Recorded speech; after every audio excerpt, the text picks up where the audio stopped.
Also in the street plan of Washington, you find pentagrams. So here we have two pentagrams in the street plan of Washington. The top one points into the Capitol building, and the one at the bottom points into the White House. This is a political building, so we're told. In fact, it's a temple to a secret society, built by the Freemasons to a specific design, Congress, the Congress building. Where did it get its name from? Capitol Hill, from a sacred place of the Roman Brotherhood going way back called Capitoline Hill. And when Madeleine Albright, high priestess of this brotherhood, became Secretary of State, and she went across on her first overseas visit to Europe, she actually went to Rome and made an official visit, what for her would have been a pilgrimage to Capitoline Hill in Rome, and that's where we get Capitol Hill from. This is George Washington. In the last century, they decided they didn't have a decent statue of George, so instead of getting an American to produce one, they ordered it from Italy, from Florence.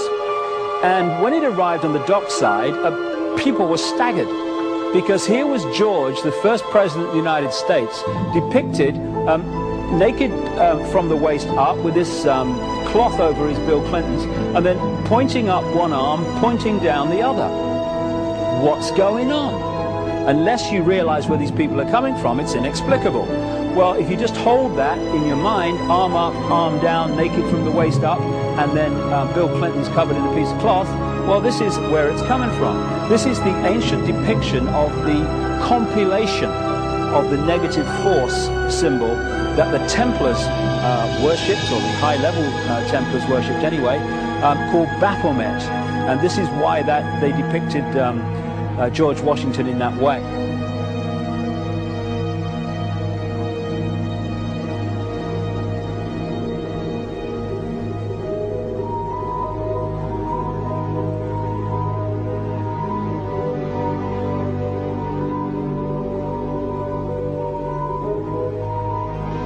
What has come to light is that it's now been, it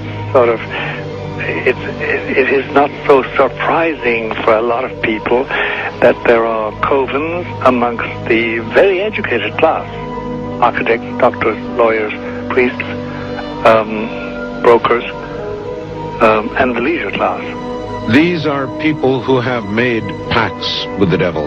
That's right. It's really the best, the more accurate way of describing it would be that they have indulged themselves in the worship of the goat, of the prince, of the serpent, of Satan, of Lucifer, and they lead perfectly normal lives. They're jewel merchants. They travel. They're prominent in their own way, but they do have this indulgence. Father, here's a part of that I can never understand. That has never made sense to me, and that is, if somebody were to make a pact with the devil, then obviously the implication is if the devil is there to make a pact with them, to make a deal, to make their life, this short mortal life on earth, pleasurable, with money or women or travel, or more interesting, whatever it is they want.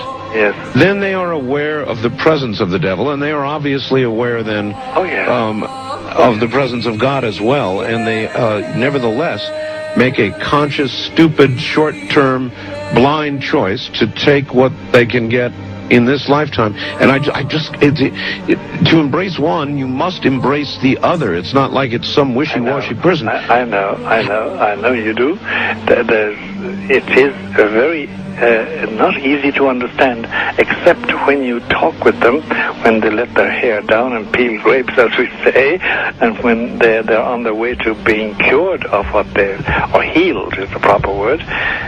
You find that there's an exhilaration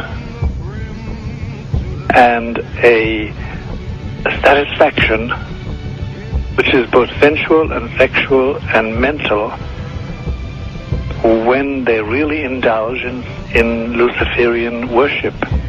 There is a peculiar exhilaration. Like a drug, then? Yes, it's a peculiar exhilaration. And of course, the godly instincts in us all, the angelic in us all, because we all have something angelic and something godly, besides everything else, a lot of other negative things, that is quenched.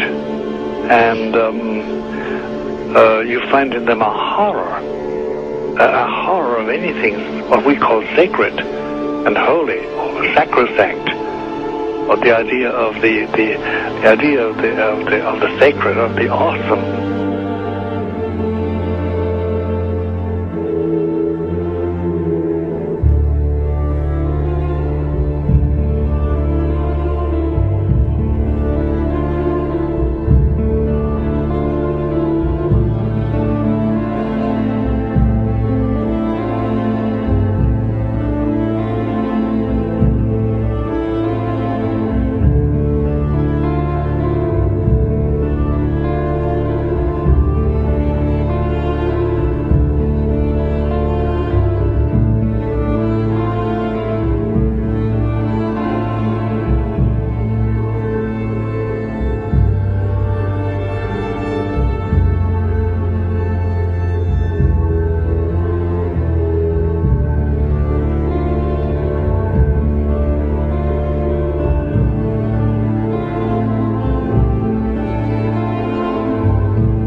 How in the world did you ever get involved in praying to demon spirits? A fellow that had been on a particular ship with me, he told me, "Hey, I got something fantastic to tell you." He said, "I am affiliated with people that speak with the spirits of the dead. How would you like to talk to the spirit of your dead mother?" And I was shocked. I was shocked. He said, "You wouldn't be afraid of talking to the spirit of your dead mother, would you?" Well, I said, "I'll tell you what, I would have to give that some thought, because it's something I never thought about before in my life." Most of us probably haven't. A little afraid of something like that. Well, he says, you know, it's written all over your face. You're afraid of going to a seance. But he says, "I know you. He says, you're going to come."